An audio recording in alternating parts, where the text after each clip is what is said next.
in the few minutes that I can ask for your attention today, I want to ask you to think about this fact about us. I want to think about this reality that we all know, whether Republican or Democrat, whether political or not. I want us to think about its meaning. For we are at a moment in our history where hope would come, only if we could get beyond this despair. We are at a cusp of a moment in our history when collective judgments about what we want this place to become should matter. But we are disabled from making these collective judgments, and we are disabled from making them because of our attitude of resignation, because of what we have learned about how government doesn't work, because of how we've adopted this naive but fundamental anti-governmental religion, this absurdly naive thought that if we just privatize everything, our problems will go away. The single unifying force is that we don't want government running things. Now, to my surprise, as I've talked about this subject of this new private corporation that will govern domain names, I've discovered that apparently not everyone has been following the details of this story. Apparently the Puritans enacted the impeachment clause of the United States Constitution, so our attention has been focused on a public flogging that's going on. No serious attention to other matters of public import can be spared until this flogging is finished. So I must review some of the facts of this recent history of privatization, retell some of the story that has led us to where we are today. Now, as I said, the government has been shopping for a year for a way to pass off its role in Internet's governance. It had at the start, through organizations such as the NSF and an organization called DARPA, supported the work of the sometime god of the Internet, this amazing man, John Postal, who gave us a structure for organization in Internet domain names. And this structure was then migrated in a first step to the control of a corporation called NSI. That corporation, which controlled the allocation of domains that end in .com, .com, .org, .net, and .edu. The balance still controlled by IANA, controlled by John Postal. But as this net grew internationally, as questions were raised about the state-supported monopoly, the government decided it was better simply to step aside. And so a few months ago, the Commerce Department released what is called a white paper that called for the creation of this private, nonprofit corporation dedicated to the interest as a whole. The government, according to the white paper, was to, quote, ramp down, as if that were English, its involvement in the domain name system and pass governing functions over to the private sector. The single unifying force singing behind this document is that we don't want the government running things. Now, immediately after this process was born, an organization called the International Forum on the White Paper formed itself. And they launched a series of meetings across the world to address the question of what the structure of this new organization should be, a kind of movable feast of constitution making. And this organization, first meeting in Resto, then in Geneva, then in Singapore, and then in Buenos Aires, hacked out ideas about what this structure to govern domain names should look like. Organization called IFWP was born. There were others, of course, who were thinking about the very same process, the very same question about how this domain name system should be governed. Now, here, there were essentially two structures.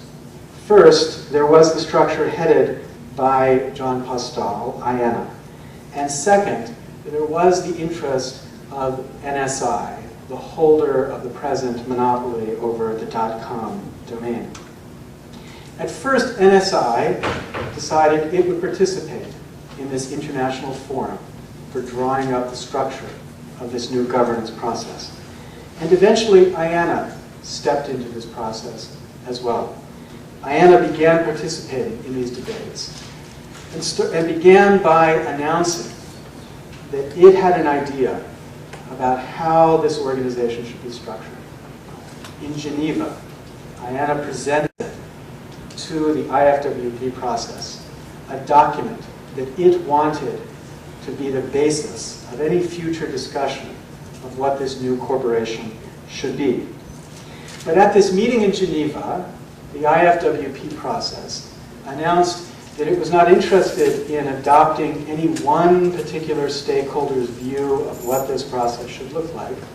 Instead, this IFWP process invited the input from IANA and invited the input from others and wanted to produce a final document that would represent something of this collective process. Now this process, this IFWP process, had more of an opportunity to say something significant about what governance here would look like. And I remember a particularly significant moment in this process when the United States government's Ira Magaziner flew to Geneva to give a 10-minute talk and then to turn around and leave. Flying into the meeting, in Geneva, Magaziner announced, "Hello, I'm here to talk to you for 10 minutes and then to leave. Now, I don't leave to insult you," he said. "I don't leave to say what you're doing is unimportant. I leave to symbolize the United States' view about its role in this process. Our view," he said, "is to start the process and then to walk out." And with that, he stepped up and he walked out, returning to the airport and back to the United States, humming the tune, "The single unifying force is that we don't want government running things." Now, when this process, this IFWP process, was over, the steering committee of the IFWP wanted to transform this set of principles that had been hacked out in these 4 meetings into a document that would come and form the basis of this new corporation. And so the IFWP announced a meeting to facilitate this final expression of a document that would unify the consensus views from these meetings and the independent views of IANA and the views of other stakeholders. But here, this process stalled. Here, while the meeting was being planned, the organization that had been formed as a conglomeration of the interests of major corporations having a role in the internet governance, and IANA. This organization, represented by a single lawyer, announced that it was not sure it wanted a meeting. And while meeting plans were trying to be developed, this organization, with the work of this lawyer, worked to find a way to stop this meeting. And at the moment that the meeting was to be announced, this organization announced that it had succeeded in stopping the meeting by getting the agreements in meetings that are never fully public of the major stakeholders to end the IFWP process. And so this final meeting of the IFWP was avoided. And there was no final moment to bring together the work of this process. Now, I don't mean to idolize at all the product of what the IFWP had produced. I don't mean to pretend that the consensus it had generated was perfect or thick or even consistent. There were problems with this process, not the least of which was that it's very expensive to fly to the most expensive cities in the world to participate in a discussion about what the internet should be. But I do think there's something significant about the difference in this process, especially as we become enamored with this idea of stakeholder government, governing the internet. For while the IFWP process gained currency through public debate and public recognition, ideas in this second process. The second process represented by this lawyer meeting with corporations at Vienna gained currency in part through deals. This was not the process of the IETF or other organizations that have traditionally set standards for governing the internet. It was not the product of disparate collection of genius geeks thinking through engineering problems that the internet faced. This was a draft for a governing body produced by a lawyer, the sort of people I produce every day in my life, hired to represent interests and serving a complex set of interests. He did succeed in hacking out a deal. It was a deal done by a very good lawyer, meeting with these very many private interests behind closed doors, negotiating to find an agreement, doors closed. This was the process that produced the document, which is at the base of what the government is now presently deciding to adopt or not, a document which has become known as the ICANN document. Now, this produced something else as well, this process. This produced something else as well in the ideal of what internet governance would be. For this lawyer who succeeded in striking the deal that is the ICANN document, this Washington lawyer, skilled, one presumes, in the making of such deals, this lawyer is also the author of the phrase that I have pounded you with today. This lawyer is the one who announced to the public at the beginning of this process, the single unifying force is that we don't want government running things.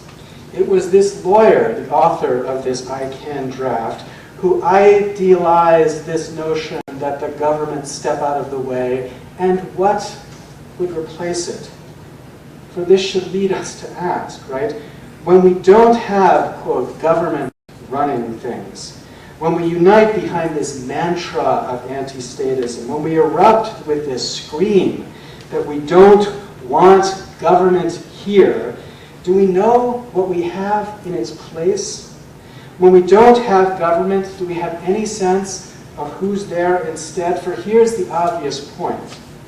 When government steps aside, it's not as if nothing takes its place. When the government disappears, it's not as if paradise prevails. It's not as if private interests don't have interests, as if private interests don't have ends that they will pursue. To push the anti-government button is not to transport us, teleport us to Eden. When the government is gone, there are other interests here that take their place, and the question is, do we know what those interests are? At a conference in Georgia, that's the former Soviet Republic of Georgia, sponsored by some Western agency of democracy, an Irish lawyer was trying to explain to the Georgians there what was so great of a system called judicial review, the system whereby a court has the power to strike down the acts of a legislature. Judicial review, this lawyer explained, is wonderful. Whenever the court strikes down an act of the parliament, the people believe the court stands for principle and the parliament stands just for politics. A Georgian friend of mine was puzzled by this response, puppy Democrat that he is. Puzzled, he asked, so why is it that in a democracy the people are loyal to a court, the non-democratic institution, but repulsed by the parliament, the democratic institution? Said the lawyer to the puppy Democrat, you just don't understand democracy. There's much talk these days about something called governance in cyberspace. Much talk followed by obscure questions and puzzles. It's said that this idea of governing cyberspace is anathema to our tradition. Who is cyberspace? Where would it vote? And it's said that this idea of governing cyberspace is abhorrent to cyberspace itself. As John Perry Barlow put it in his, or maybe it's ours, Declaration of Independence of Cyberspace, governments of the industrial world, you weary giants of flesh and steel, I come from cyberspace, the new home of the mind. On behalf of the future, I ask you of the past to leave us alone. You are not welcome among us. You have no sovereignty where we gather. But I suggest our problem is not the problem of governance in cyberspace. Our problem is a problem with governance. There isn't a special set of dilemmas that cyberspace will present. There are the familiar dilemmas, just in a new place. The difficulty doesn't come from this new place. The difficulty comes from our problem with governance. And here's what I mean. The net is, look, the net is already governed. It's governed in places by people who set protocols of the space, people who enforce rules of the space, and it's governed everywhere else by something we could call code, by the software and the hardware that sets the architecture of the space that cyberspace is. And these architecture sets the terms on which access to this space is granted. Now these governors, these human rulers and the rulers of code, impose values on this space. Their actions reflect the values of the space. Their rules are expressed primarily through code, through the software that makes the space as it is, but their rules are also expressed by rules. They give the space that cyberspace is the character that it has. Now, the most famous of these governors are bodies such as the IETF, the Internet Engineering Task Force, rulers with humility, who express their laws in something called requests for comments, RFCs. These governors, by the way they act, by their humility, by their respect for excellence, these governors give their rules and their values a certain credibility, a collective value that has earned our respect. But one would have thought that these values about this space that we share, one would have thought that these values were values we would have something to say about, that we would have some role in controlling. But then one wonders, how? How is it that there would be these values that we could select? How could we choose? How is it that we would have a role when the single unifying force is that the only mechanism that we've ever discovered to date for imposing collective values on a space, the organization we call government, is the single institution that we all are apparently devoted to rejecting. It is as if the laws of nature are being written in this space. We're standing by and watching and seeing how these laws will affect us, but we've dullened ourselves into the belief that there's nothing we collectively can do about it and nothing that we should. Now, one would think we could get beyond this. One would think that there's a way to understand how we could have a role. But we modern Democrats, from our well-developed representative democracies, we, you and I, we and the Irish, we who otherwise sing of the virtues of democracy and freedom when we sing to the rest of the world, we have no faith in what we can produce. We are at a time when the most important judgments about how this space will be made are being made. And yet we are strangely disabled, immobilized by ourselves for making choices about this new world. Laws are being written there in the code that defines that space. Laws are being written, and yet we have no way to think about how we have a role in that writing. Now, we're disabled for two very different reasons. One is a very lawyerly reason, and almost by definition, the less interesting of the two. That reason, that lawyer's reason, goes something like this. In the main, the internet is private, and thankfully so. Thankfully, the government didn't really build it. It might have funded it, but thankfully someone other than the government actually wrote the code. But whether thankfully or not, formally the net is not the government's creation. And so because the law does not think of the net as the government's creation, the constitutional values that define who we are not part of the constraints that exist on the net's creation. The net is not constrained by the values of the Constitution. Now, this limitation in thought, this limitation given to us by lawyers, drives me nuts in its silliness. We are building here the most important jurisdiction since the Louisiana Purchase, yet we are building it just outside of the review of values which have been our values since the beginning of our culture. We're building it outside of the review of constitutional norms, and we're building it because of this lawyer's idea that if it's private, then anything goes. Now, there's a very old thought that resists this idea. John Stuart Mill was keenly concerned about the problems of liberty, for example. Liberty in Great Britain, and all of us in college, one hopes, had the chance to read his founding book on liberty, describing the constraints on liberty and conscience and speech. But what we tend to forget is that Mill was not so much concerned about the constraints imposed by government. Mill had a value of liberty that he was concerned about, but he was concerned about the constraints on that liberty by government as well as by social norms. He was concerned to preserve a value, and he was concerned to resist the constraints on that value, whether they came from private or public sources. His aim was a set of values that we should protect, regardless of their threat. Now, I suggest Mill's method should be our own. We should ask whether freedom is protected, not whether government threatens freedom. We should ask whether the architectures of cyberspace protect these traditional values of liberty and speech and privacy and access, and not just whether government is interfering with liberty and speech and privacy and access.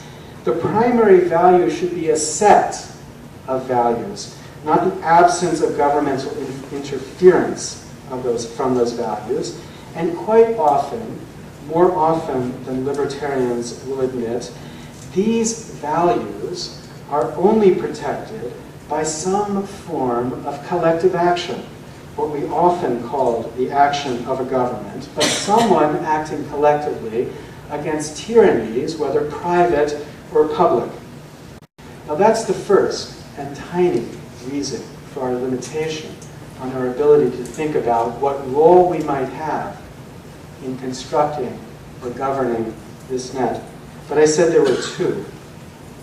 And the second reason is the reason of the Irish. This is the skepticism that we all bring to the question of collective governance. It's our unwillingness to think about how we could influence this space